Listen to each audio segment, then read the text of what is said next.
Thank you for joining us. You're welcome to kind of move in a little bit if you'd like. If you can hear me where you are, then by all means. If you don't already have a candle and you'd like to, we'd invite you to, we'll bring one to you. We'll come over and get one just as we gather and light a light in honor and remembrance of those we are remembering. And there are 24 candles front. Well, there's actually 25, just in case we may have missed a name. There's 24 candles at the front of individuals experiencing homelessness that our city lost this year. And I want to thank you for gathering. So, but before we go any farther, I just want to first, again, acknowledge that we collectively are honored to live, work, and play on the traditional, ancestral, and unceded territory of the Stolo and Coast Salish peoples. My name is Scott Gallardi, and I'm the Executive Director of the Naomi's, and on behalf of a lot of other service providers who are here tonight, the city, I want to welcome you and thank you for coming. We're gathered here specifically intentionally on December 21st, the longest night of the year or the darkest day of the year, to remember and to honor those that our city lost, to remember those who may have been overlooked and marginalized in life. But this isn't just a time to mourn.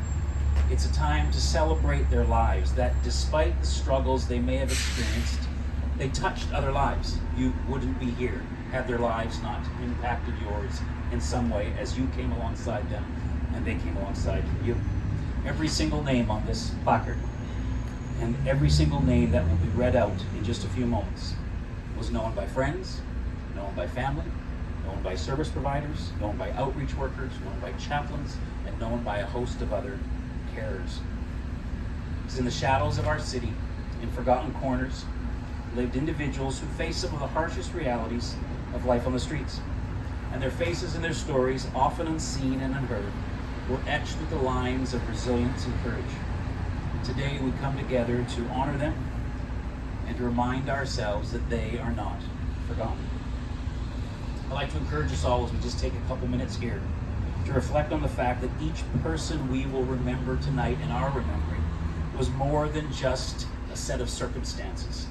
They were sons, they were daughters, they were friends, they were brothers, they were sisters, and they were companions on this journey called life. And in the face of adversity, they found ways to survive, to connect, and to maintain a flicker of hope even when the world may have seemed indifferent. We want to acknowledge and recognize the complex web of challenges that led each of these individuals to a life of homelessness, understanding together that there are systemic issues that demand our attention as a city, as individuals, and also demand our compassion. As we remember those who passed, let their names serve to each of us as a call to action, a reminder that we must continue to work towards creating a society, creating a city, where no one is left to face the harshness of the streets alone.